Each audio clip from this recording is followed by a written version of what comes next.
Hi, my name is Connor. I'm 22 years old, and I live in Austin, Texas. I'm a university student studying business administration, but there's something about me that might surprise you. I've struggled with English, even though I've been learning it for years. And not just speaking English, but thinking in English. You might wonder, Emma, aren't you in the US? Don't you speak English every day? Yes, I do. But speaking English and thinking in English are two very different things. Let me tell you my story. I grew up in a bilingual household. My parents are originally from Mexico, so Spanish was the first language I learned. At home, we spoke mostly Spanish, and even though I learned English in school, I always translated everything in my head before I spoke. If someone asked me, "How was your weekend?" my brain would first think in Spanish. Then I would translate it into English and say, "My weekend was good." It might seem like a small thing, but this habit made my English slow. Conversations felt exhausting. I always needed a few extra seconds to respond, and sometimes, by the time I was ready to say something, the topic had already changed. I realized that this habit was holding me back. If I wanted to speak fluently, I had to stop thinking in Spanish. I had to start thinking in English. But the first realization. The first time I noticed this problem was in my college classes. My professor would ask a question, and my classmates would answer quickly. I, on the other hand, would sit there translating in my head. I understood the question, but by the time I was ready to answer, someone else had already spoken. One day, my professor asked me a direct question in class. I panicked. I knew the answer, but my brain was busy translating. I could feel the eyes of my classmates on me. After a long pause, I finally answered. It wasn't terrible, but it wasn't natural either. After class, my friend Mia noticed my frustration. "Emma, you know English. What's stopping you?" she asked. "I always think in Spanish first," I admitted. She laughed. "That's your problem. You need to stop translating and start thinking in English." She was right. But how? Step 1. Surrounding myself with English. The first thing I did was change my environment. Even though I lived in the US, I realized I was still living in Spanish. My phone was in Spanish, my Netflix shows were mostly in Spanish, and even my grocery lists were in Spanish. So, I made a decision. I would switch everything to English. I changed my phone settings. I started watching shows in English without subtitles. I listened to English podcasts. I even set reminders in English on my phone. It felt strange at first, but my brain slowly started adjusting. Step 2. Speaking to myself in English. One day, I was walking home from class and I decided to talk to myself in English, not out loud. I didn't want people to think I was crazy, but in my head. I started narrating my day. Instead of thinking, "Voy a hacer mi tarea cuando llegue a casa," I forced myself to think, "I'm going to do my homework when I get home." At first, I had to concentrate. But after a few days, it became easier. My brain started processing things in English naturally. Step 3. Thinking in simple sentences. Another problem I faced was that my Spanish thoughts were too complicated. I would try to translate them word for word, and it didn't always make sense in English. So, I started using simple English in my thoughts. For example, instead of thinking, espero que no llueva porque necesito ir a la tienda, I would think, I hope it doesn't rain later because I need to go to the store. Short, simple, director. Step 4. Describing what I see. One of the best exercises I did was describing things around me in English.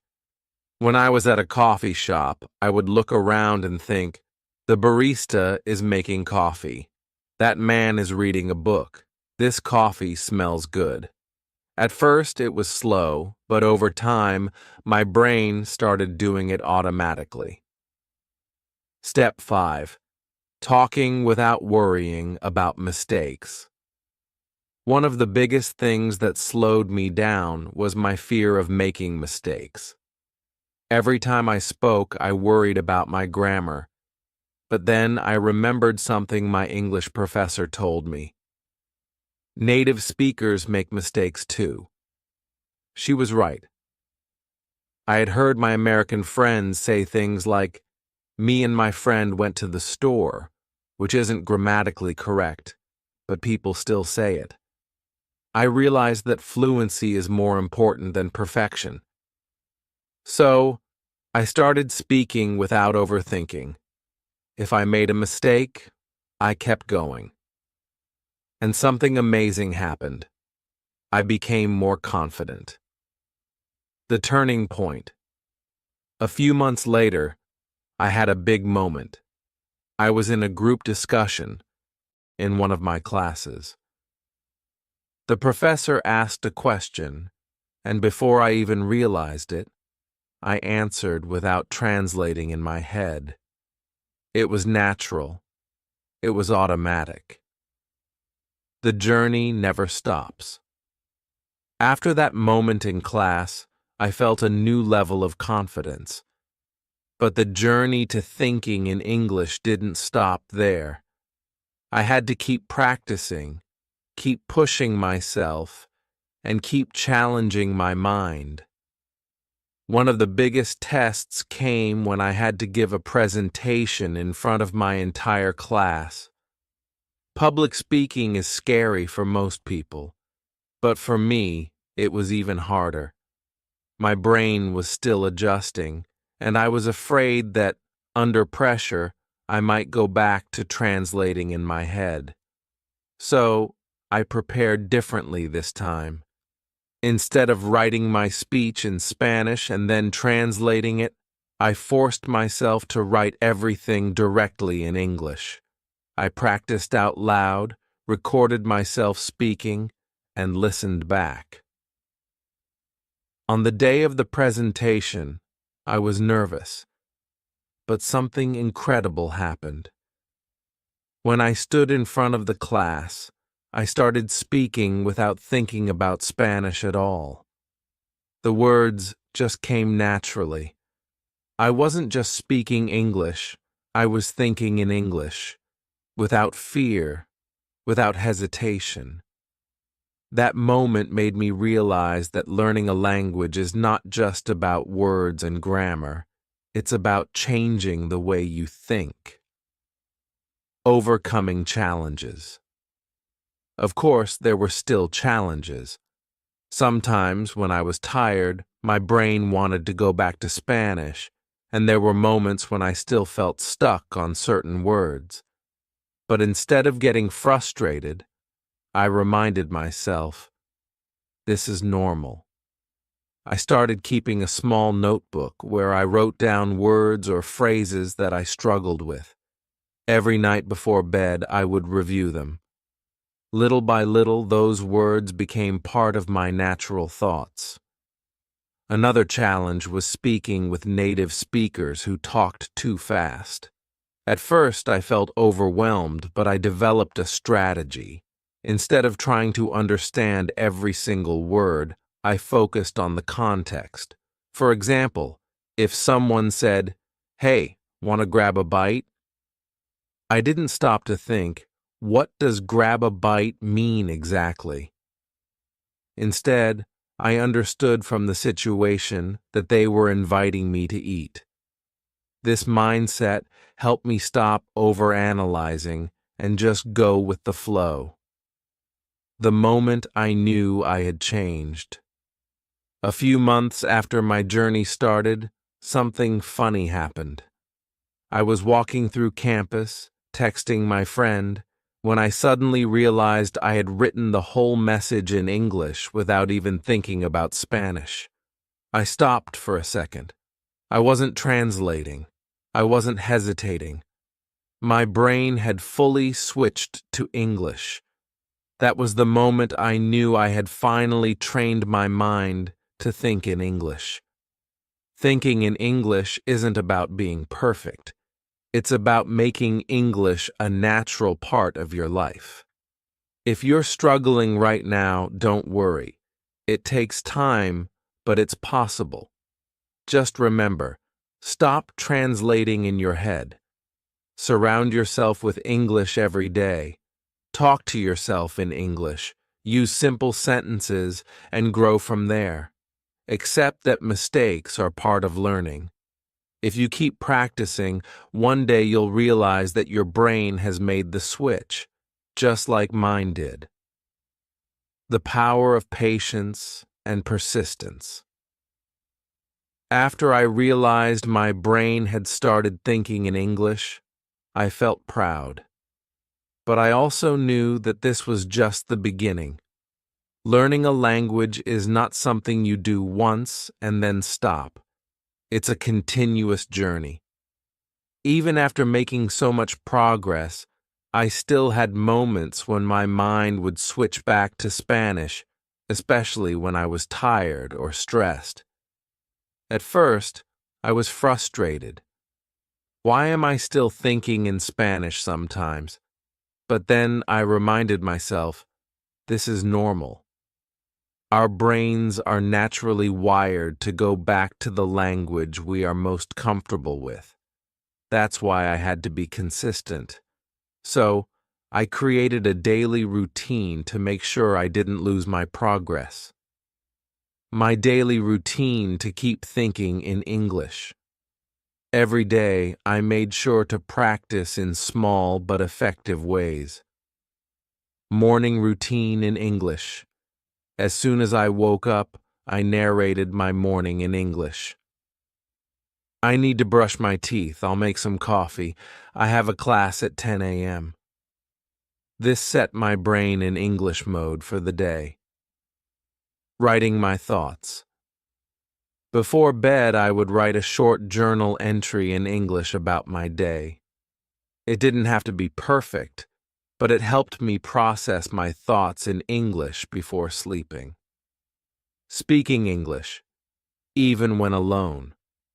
Whenever I was alone, I practiced speaking out loud. If I was driving, I would talk about what I saw on the road. If I was cooking, I would say, "Now I'm cutting the onions. This smells amazing." English-only conversations. I told my friends and classmates that I wanted to practice more. So, even when I was with my Spanish-speaking friends, we challenged each other to speak only in English for at least 30 minutes. Using English to solve problems. If I was thinking about something stressful, like an assignment or an important decision, I forced myself to think through the problem in English. It helped me train my brain to handle even complex thoughts in English. These small steps made a huge difference. The first dream in English. One of the craziest moments in my journey was the first time I dreamed in English. I remember waking up feeling shocked. My entire dream had been in English. I had spoken in English, and even the people in my dream were speaking in English. That's when I knew my brain had truly adapted. It didn't mean that I would never think in Spanish again, but it showed me that my efforts were working. Helping others who struggle with the same problem. After going through this journey, I started noticing that many people around me were struggling with the same thing, especially international students at my university.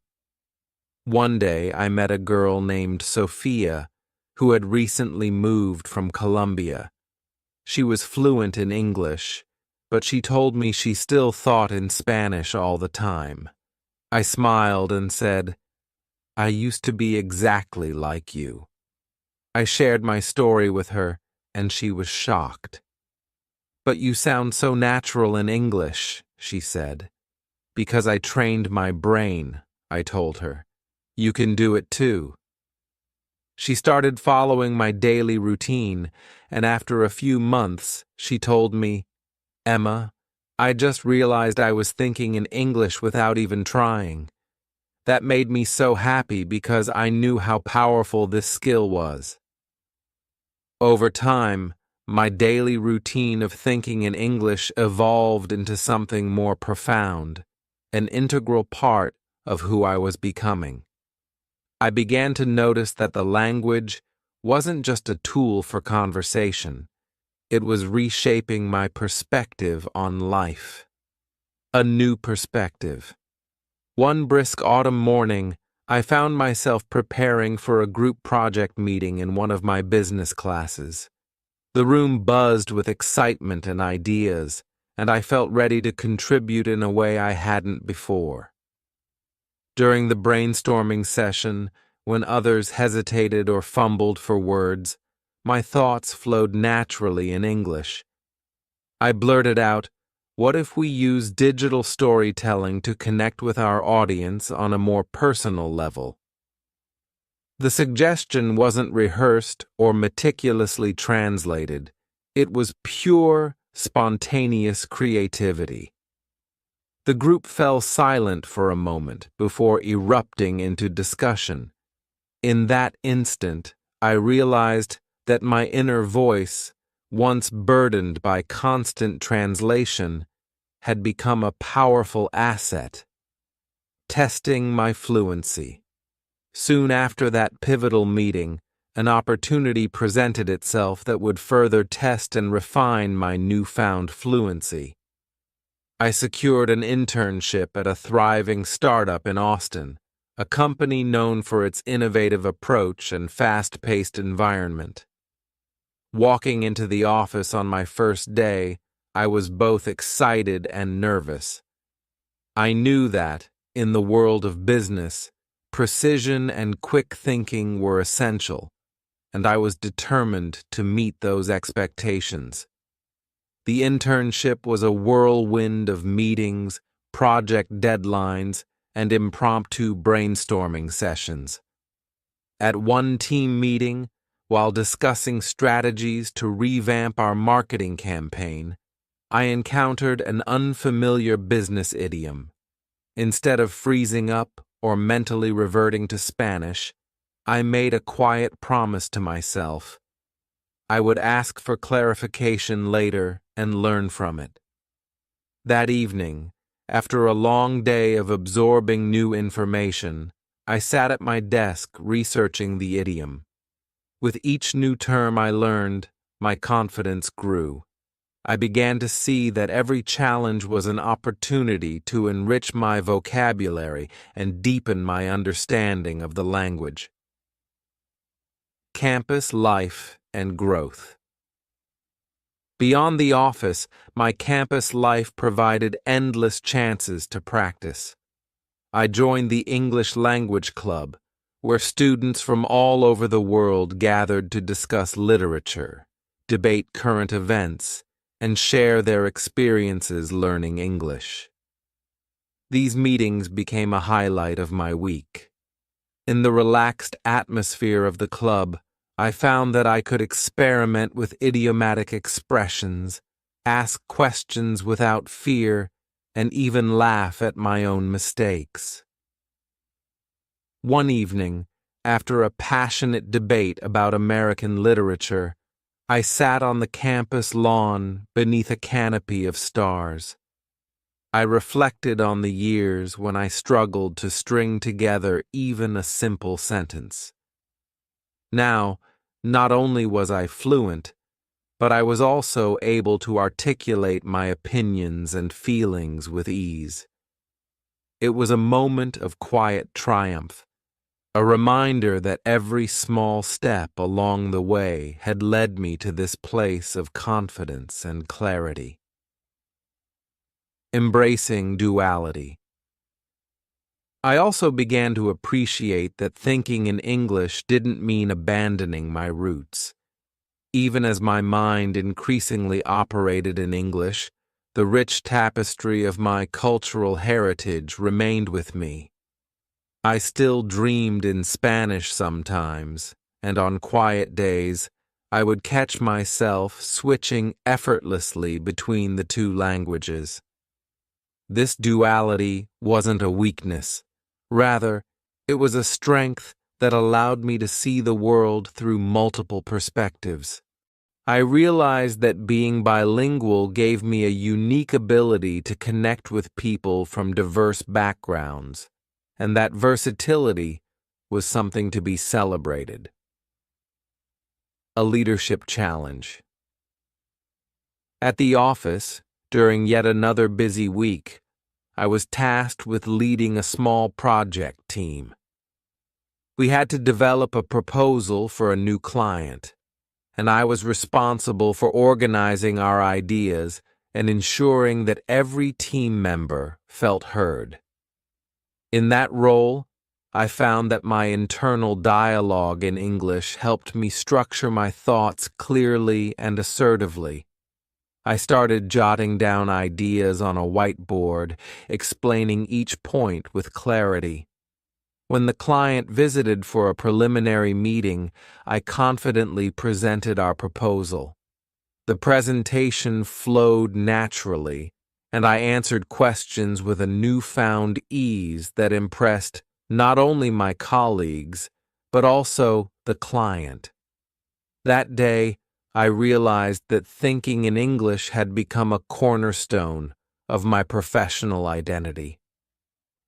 Even as my confidence soared, there were moments when old habits crept in. Late at night, while studying for an exam or working on a challenging project, I sometimes found myself drifting into familiar Spanish expressions. In those instances, I'd pause and gently steer my thoughts back, reminding myself of all the progress I had made. I kept a small notebook in my backpack where I jotted down new phrases or expressions that I encountered during the day. Each note was a small victory, a tangible record of my ongoing journey. Reviewing those notes became a nightly ritual that reinforced my commitment to learning and adapting. Reflecting on my journey, I began to see that the transformation wasn't solely about mastering a language. It was about evolving as a person. The process taught me patience, resilience, and the courage to step out of my comfort zone. Every conversation, every meeting, every moment of self-doubt I overcame contributed to the mosaic of my personal growth. I learned that it wasn't about erasing my past, but about weaving it into a broader narrative that embraced both my heritage and my aspirations. Now, as I move forward in both my academic and professional life, I carry with me the confidence of a mind that has learned to think in English, a confidence that opens doors, fosters creativity, and builds bridges between cultures. I look back on my early struggles with gratitude because they set me on a path to discover the limitless possibilities of language and self-expression. In the quiet moments, when I find myself reflecting on the path I've traveled, I smile at the thought of all those little breakthroughs, each one a testament to perseverance and the transformative power of language. I know that there will always be new challenges ahead, new expressions to master, and new cultural nuances to understand. But now I embrace them with open arms, confident that my inner dialogue will continue to evolve, carrying me toward even greater horizons. My journey of thinking in English is a living story, one that continues with every new experience, every conversation, and every dream. As I forge ahead, I hope that my story inspires others to take that first brave step, to allow their thoughts to break free, and to discover the profound freedom that comes with truly thinking in a new language. One evening, as I walked home from my internship, I thought about how far I had come. The streets of Austin were alive with the hum of conversations, the scent of food trucks filling the air, and the distant sound of live music echoing from a nearby bar. It was a perfect representation of my own journey, vibrant, constantly changing, and full of new experiences. I stopped by a small cafe near my apartment to grab a coffee. While waiting in line, I overheard a group of international students struggling to order in English. Their words were hesitant, their accents thick with uncertainty. I saw a younger version of myself in them, nervous, afraid of making mistakes. Without thinking, I stepped forward and smiled at them. "Hey, are you guys new here?" I asked gently. They looked at me, a bit surprised but relieved that someone was speaking to them in a way that felt welcoming. One of the students, a girl with dark curly hair, nodded. "Yes, we just arrived last week. English is hard," she admitted with a small laugh. I smiled, understanding her completely. "I know exactly how you feel. I used to be just like you." Their eyes widened. "But you sound so natural," another student, a boy from Korea, said. "Trust me, it wasn't always this way," I assured them. "I struggled a lot, but I found ways to train my brain to think in English, and once I did that, everything became easier." They were curious, and as we waited for our drinks, I shared some of my experiences. I told them about my routine, how I narrated my day in English, how I challenged myself to think in English even when no one was around. They listened eagerly, nodding at each tip I gave them. When our drinks were ready, the girl, whose name was Anna, hesitated before saying, "Thank you for talking to us. It helps to know that someone else has been through this." I smiled warmly. "You're not alone. It just takes time, but one day you'll realize you're thinking in English without even trying." As I walked back to my apartment, I felt something deep inside me, something I hadn't fully recognized before. I had become the person I once wished for, the friend, the guide, the proof that it is possible to change the way you think. The unexpected test. A few months later, I was invited to a networking event for young professionals in Austin. It was an exciting opportunity to meet people in my field, but it was also a test of how far I had come. In the past, events like these would have terrified me.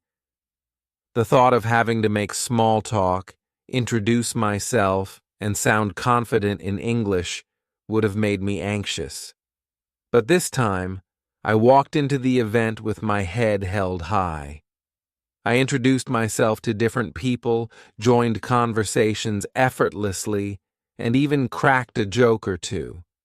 At one point, I met a senior manager from a well-known marketing firm. We talked about trends in digital media, and before I knew it, I was explaining my ideas with passion and confidence. He listened intently and then said, "Emma, you have great insight. Have you ever thought about applying for a position at our company?" For a moment, I was speechless. Was this really happening? I smiled and said, "I would love to." That night, as I walked home, I felt something power. Thinking in English wasn't just about language anymore. It had become a part of who I was. It had given me confidence, opportunities, and a way to connect with people I never would have met otherwise. In the months that followed, my world began to transform in ways I had never imagined. Every day became a blend of new challenges and small victories, each one a testament to how far I had come. I remember one evening, after a long day juggling classes, my internship, and community volunteering, I found myself sitting alone in the campus garden. The dusk painted the sky with hues of purple and orange as I watched a group of students laugh and share stories. In that quiet moment, I realized that thinking in English wasn't just about fluency. It had become a bridge to connect with people, ideas, and a world that was constantly evolving around me. That realization hit me hard when I was invited to a local cultural fair in Austin. The fair was a vibrant celebration of our diverse community, where food, music, and art from all corners of the globe came together. I was tasked with assisting at a booth that promoted bilingual education, a cause close to my heart. There, I worked alongside Carlos, a passionate educator from El Paso, and Jennifer, a dynamic community organizer who had dedicated her life to empowering immigrant families. Together, we engaged visitors in conversation, answered questions, and shared stories about our experiences with language and identity. One conversation in particular stood out. A nervous young man named Daniel, who had recently moved from Honduras, approached our booth. His eyes were filled with a mix of hope and anxiety as he explained in broken English that he wanted to improve his language skills to secure a better job. I recognized that familiar feeling of uncertainty from my own early days. I knelt beside him and said, "Daniel, every new word you learn is a step forward. I remember the fear I felt when I first tried to think in English, but every mistake made me stronger." His smile that day, shy yet determined, reminded me that every challenge was a chance to grow and that I, too, was growing with every passing moment. At the same time, my academic life was taking on new dimensions. In class discussions, I no longer hesitated or second-guessed my words. Instead, I contributed with clarity and conviction, often finding that my ability to think quickly in English gave me a unique perspective on complex problems. My professors noticed the difference too. Professor Jacobs, who had long been my mentor, once told me, "Emma, your journey has taught you that language is more than grammar or vocabulary. It's about expressing your truth." His words resonated deeply with me, reinforcing the idea that my bilingualism was not a hindrance, but a powerful tool that enriched every facet of my life. balancing these new responsibilities was not always easy. There were nights when the weight of expectations, academic deadlines, work projects, and community commitments seemed overwhelming. I often found solace in my journal, a quiet sanctuary where I could reflect on both my triumphs and my struggles. In the pages of that journal, I wrote about moments of doubt when my thoughts slipped back into Spanish, and about the fierce determination it took to steer myself back into English. Over time, I began to see these instances not as setbacks, but as natural parts of my learning process.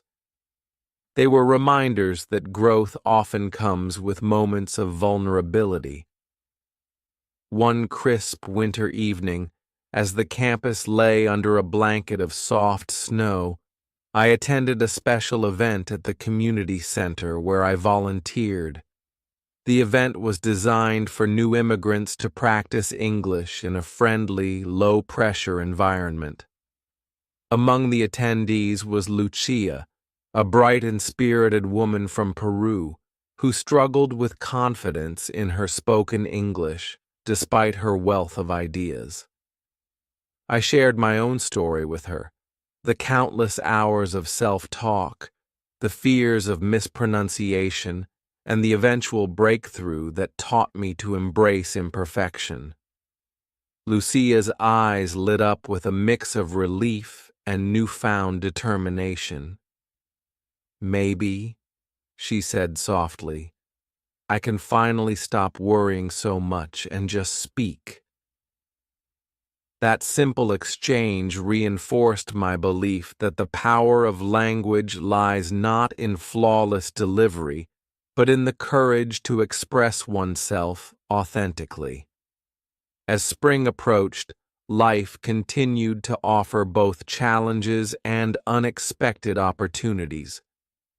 A few weeks after the fair, I received an invitation to speak at a local panel discussion on bilingual education and cultural identity. The thought of addressing an audience comprising educators, students, and community leaders both excited and terrified me. I spent countless hours preparing, not only by refining my speech in English, but by ensuring that my words resonated with the heart of my experiences. On the day of the panel, as I stood before the crowd, I felt a rush of adrenaline mixed with calm confidence. I spoke about my journey, from a hesitant translator in my own mind to someone who now lived and breathed English every day. I talked about the struggles, the late nights of self-doubt, and the eventual realization that language is a living, evolving part of who we are. The applause that followed was not just for the words I had spoken, but for the journey I represented, a journey of persistence, self-discovery, and the transformative power of embracing a new way of thinking. That day, after the event, I took a long walk along the tree-lined streets of my neighborhood. The cool breeze whispered promises of change and growth. I thought about my parents, who had always spoken to me in Spanish, and how their love and support had laid the foundation for my success. I felt a deep sense of gratitude for both sides of my identity, the comfort of my native language and the bold adventure of thinking in English. In that balance, I had found a strength that allowed me to navigate the complexities of life with greater ease. Every experience, every conversation, and every moment of self-doubt had converged to create a mosaic of resilience and transformation. I knew that there would always be days when my thoughts slipped back into Spanish, days when the familiar rhythm of my native tongue would resurface. But I also understood that each of those moments was an integral part of my journey, a reminder of where I had come from and how far I had traveled. Today, as I continue to walk this path, I embrace every aspect of my bilingual identity.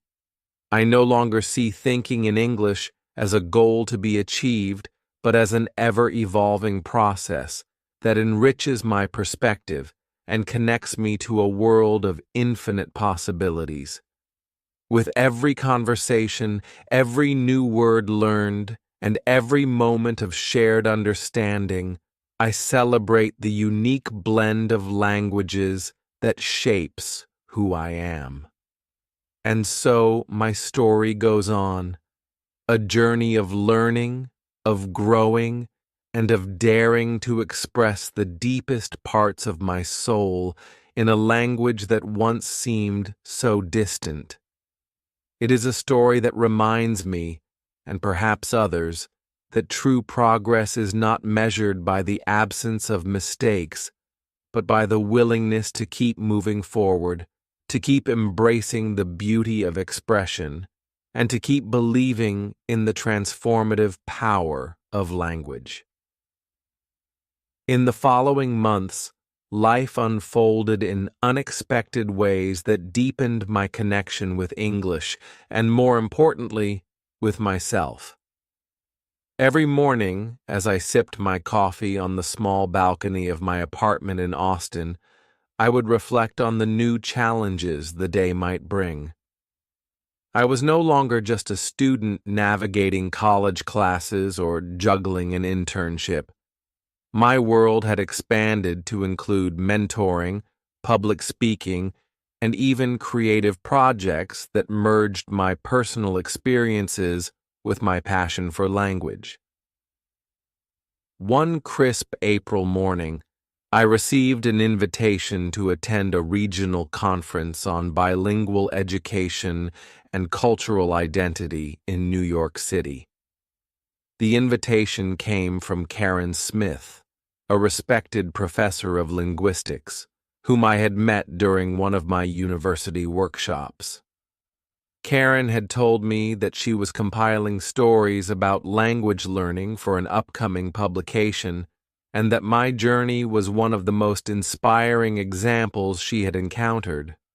The thought of sharing my story with a larger audience filled me with both excitement and nervous anticipation. When the day of the conference arrived, I found myself stepping into a grand auditorium, buzzing with the energy of educators, students, and professionals from across the country. The diversity in the room was palpable. People from every corner of the United States, all united by their passion for languages and cultural exchange. As I took my seat, I couldn't help but notice a mix of familiar and new faces.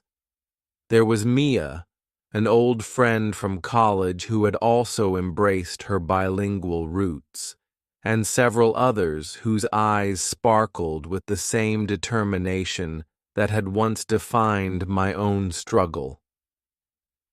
During one panel session, I was invited to speak about my experience of transitioning from a mind that constantly translated to one that thought directly in English. I took a deep breath and stepped up to the microphone.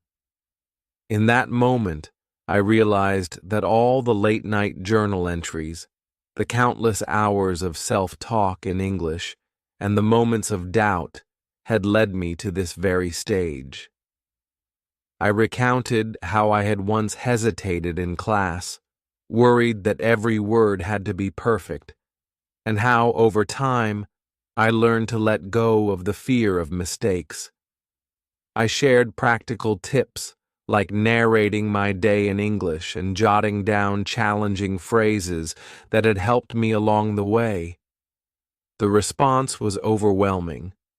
After my talk, a young woman named Elena approached me, her eyes filled with gratitude as she whispered, "Hearing your story has given me hope. I've always felt trapped in my translations, but now I see that I can break free too. That conversation marked a turning point for me. It was a reminder that my journey wasn't just about language, it was about empowerment and connection. Over the next few weeks in New York, I met with educators, fellow students, and even professionals who were eager to learn how they could apply similar strategies in their own lives.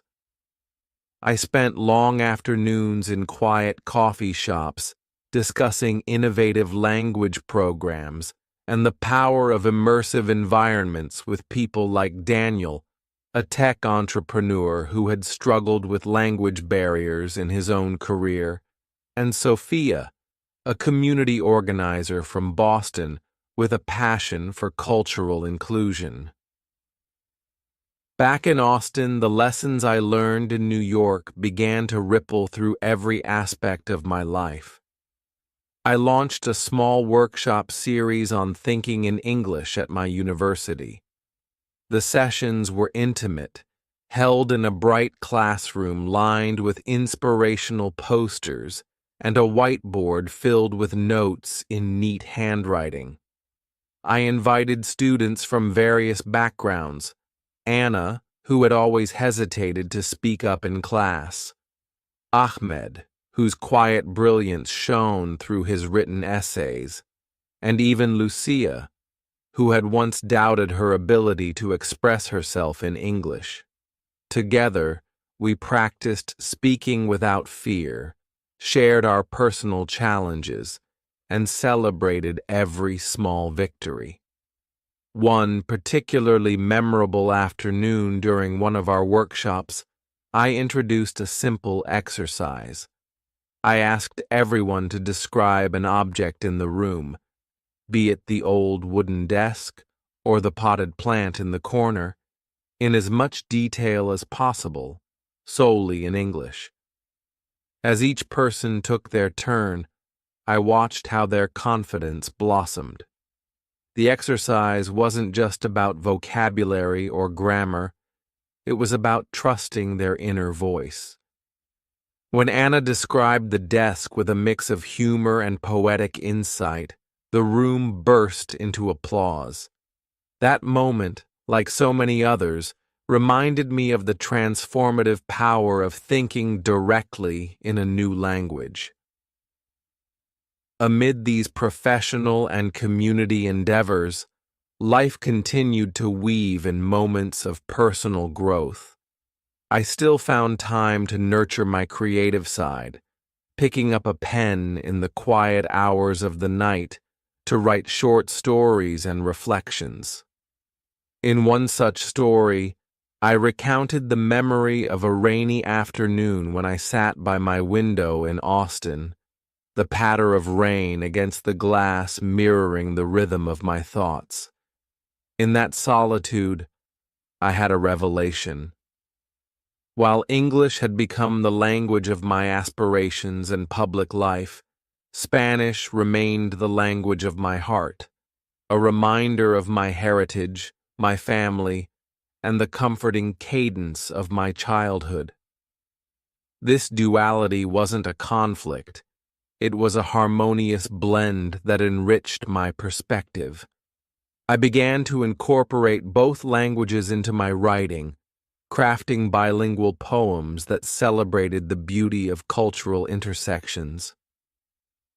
One evening, as I strolled through a lively downtown street fair in Austin, I encountered a familiar scene. A group of new international students hesitating at a food stall, unsure how to order. I couldn't help but smile at the memory of my own early struggles. Approaching them gently, I struck up a conversation in English, offering to help. Their faces lit up with relief, and soon we were laughing and sharing stories about our first days in the United States. One of them, a bright-eyed student named Javier from Argentina, confided that hearing me speak so confidently made him believe that he, too, could overcome his linguistic fears. It was in these moments that I truly understood. My journey was not just about me. It was a shared experience, a ripple effect that could inspire countless others. As summer approached, I found myself reflecting on the winding road that had brought me to this point. Every challenge, every stumble, every breakthrough had taught me something invaluable. I remembered the sleepless nights spent correcting my internal translations, the anxiety before class discussions, and the small triumph of finally dreaming in English. More than just acquiring a new language, I had discovered a way to express my authentic self, unburdened by the constant need to convert my thoughts. I started envisioning a future where my bilingual abilities could pave the way for broader social impact. I began researching programs that supported immigrant youth in integrating into American society through language and storytelling.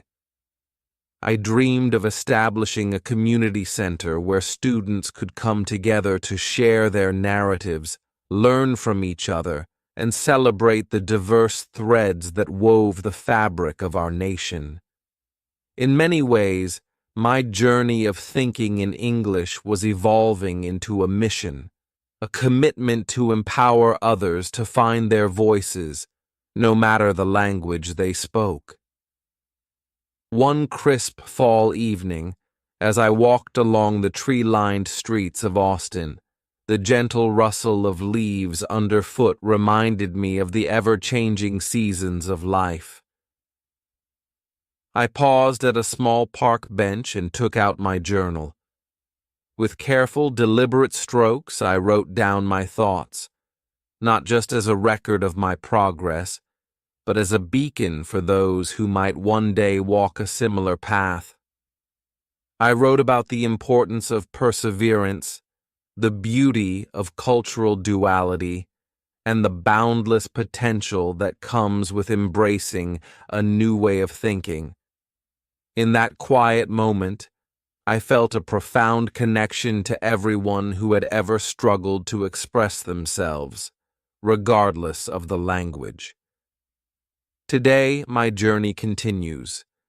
With every new day, every conversation, and every story shared, I still face moments of self-doubt, when the old habits of translating silently creep in during times of stress.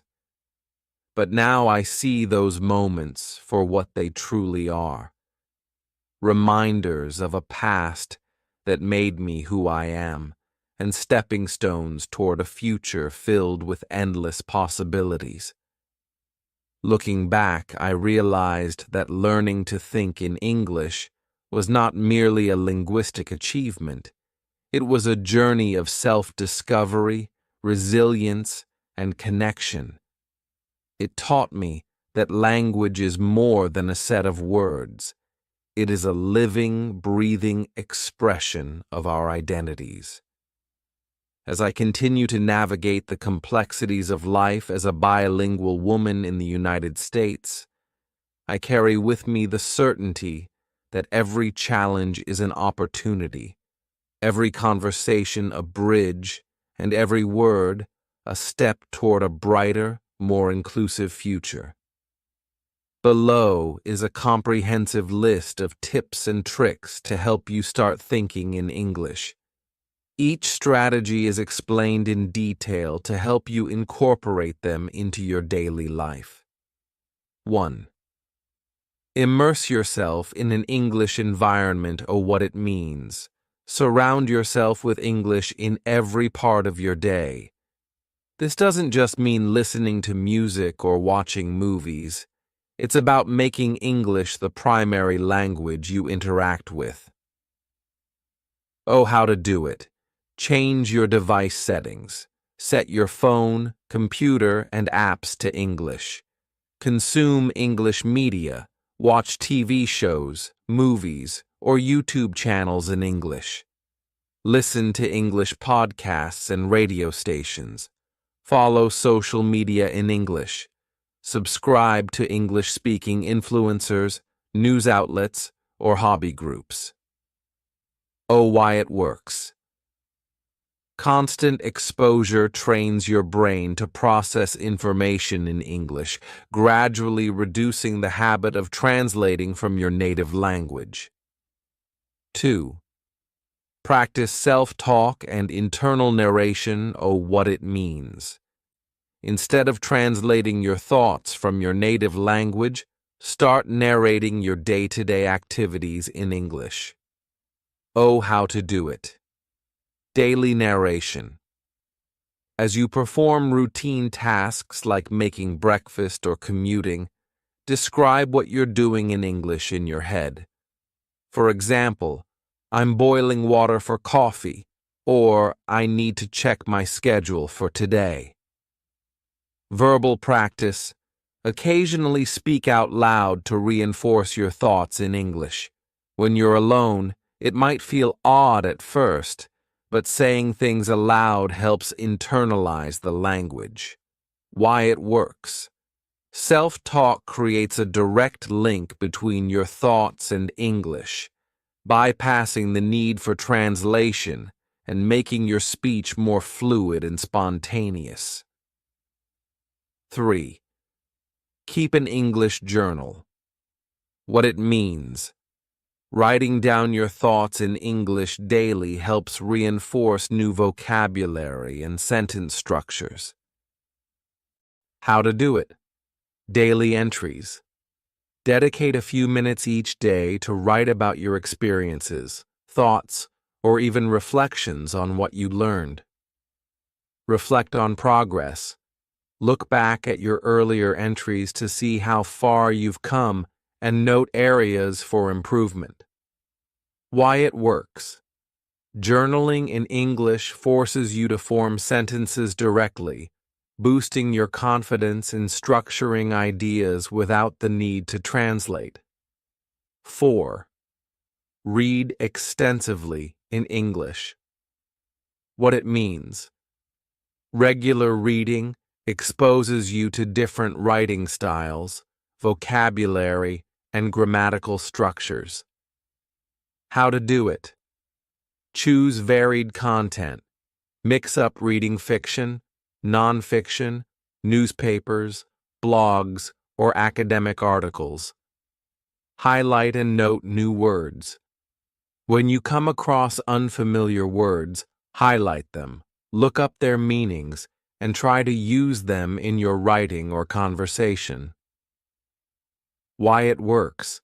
Reading not only builds your vocabulary, but also helps you see the natural flow of English, which can then influence your own internal monologue. 5. Engage in active listening. What it means. Active listening involves focusing on how native speakers use English in different contexts. How to do it. Watch and listen. Use videos, podcasts, or audiobooks. Try to mimic the intonation, rhythm, and phrasing of the speakers. Shadowing technique. Listen to short segments and then try to repeat them word for word. This exercise helps train your ear and reinforces natural sentence structures. Why it works? Listening carefully helps your brain recognize natural patterns in spoken English, making it easier to think and speak in the language naturally. 6. Avoid over-translating. What it means. Stop converting every thought from your native language into English. Instead, learn to formulate thoughts directly in English. How to do it. Use simple sentences. Start with basic sentences to describe your thoughts. Gradually, you can add complexity as you become more comfortable. Set specific challenges. For example, Challenge yourself to think in English for a set period each day or during certain activities. Why it works. This practice trains your mind to work directly in English, reducing delays or pauses in conversation caused by mental translation. 7. Interact with native speakers. What it means. Engaging in real conversations with native speakers accelerates your learning and helps you pick up nuances that textbooks might miss. How to do it. Language exchange programs. Join local meetups or online language exchange communities. Participate in discussions. Whether in a classroom, community workshop, or online forum, engaging in English conversations will push you to think on your feet. Why it works. Real interactions force you to respond naturally in English, reinforcing your internal dialogue and boosting your confidence in using the language. 8. Utilize technology and language apps. What it means. Modern apps and online platforms can provide structured practice and interactive ways to engage with English. How to do it. Apps. Use language learning apps that focus on conversation and vocabulary building, such as Duolingo, Memrise, or Babbel. Voice recordings. Record yourself speaking and listen back to identify areas for improvement. Many apps also offer pronunciation practice with instant feedback. Why it works. Technology offers immediate practice and feedback, which helps you refine your thinking and speaking processes in English. 9. Create visual reminders. What it means. Visual cues can help reinforce your language learning journey by constantly exposing you to English. How to do it. Sticky notes. Place notes on everyday items, e.g., door, fridge, with their English names. Visual storyboards. Create a visual diary or mind map of your day-to-day activities in English. Why it works. Visual aids help cement the connection between objects and their English names, which over time leads to quicker recall without translating. 10. Join groups and workshops. What it means. Being part of a community that practices English can provide both motivation and a safe space to make mistakes. How to do it. Join a language club. Participate in local or online groups that focus on practicing English. Attend workshops. Look for workshops or seminars that focus on public speaking, creative writing, or conversational English. Why it works. The social element of learning makes the process more enjoyable and engaging. Peer feedback and shared experiences can inspire you to continue practicing. And time blocks. What it means. Establish specific times or areas where you commit solely to using English. This method creates a mental boundary that encourages your brain to operate in English without interference from your native language. How to do it. Time blocks. Decide on a daily period, like 30 minutes or an hour, during which you only think, speak, or write in English. Use this time to tackle routine tasks, self-talk, or even challenge yourself with creative writing. Physical zones. Set up a particular spot in your home, such as a desk or a reading nook, as your English zone. Place English books, magazines, and even sticky notes with English labels in that area. Digital immersion. Disable language options on your devices during these periods, forcing yourself to use English for online browsing, emails, or apps. Why it works. Creating clear boundaries helps your brain switch gears. Over time, these periods of immersion strengthen your ability to think in English naturally, even outside the designated zones.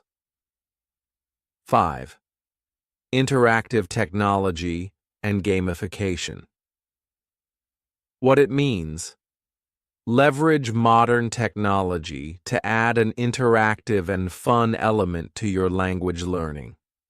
Gamified tools provide instant feedback and reward progress, keeping you motivated.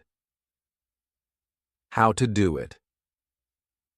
Language apps. Beyond basic vocabulary drills, apps like Anki for flashcards, Tandem, or HelloTalk for conversational practice can simulate real-life interactions and scenarios. Online games. Engage in English-based games, be it word puzzles, trivia, or interactive story apps that challenge you to think and respond quickly in English. Voice-activated assistants. Use Siri, Alexa, or Google Assistant to practice your English. Ask them questions, have short conversations, or even set daily challenges where you interact only in English. Why it works. Interactive platforms transform language practice into an engaging activity. They also help you overcome the fear of failure by creating a playful, low-pressure environment to experiment with new vocabulary and sentence structures. 6. Deliberate practice through creative writing. What it means. Writing creatively in English pushes your brain to form new connections and express ideas without the fallback of your native language. How to do it. Short stories and poems. Set a goal to write a short story or poem each week in English. Let your imagination run wild without worrying too much about perfect grammar initially. Focus on expression. Writing prompts. Use online writing prompts or language learning forums that provide daily or weekly challenges. Peer feedback. Share your work with peers or join online writing communities to receive constructive feedback. Revising your work in English helps refine your internal thought process. Why it works. Creative writing forces you to think in abstract terms and experiment with language, fostering a deeper and more flexible command of English that goes beyond everyday conversation. 7. Mindfulness and reflection in English. What it means. Combine mindfulness techniques with your language practice to create a reflective space where you're fully present and using English to process your thoughts and emotions. How to do it. Meditative journaling. Instead of merely recounting your day, reflect on your emotions, challenges, and triumphs, all in English.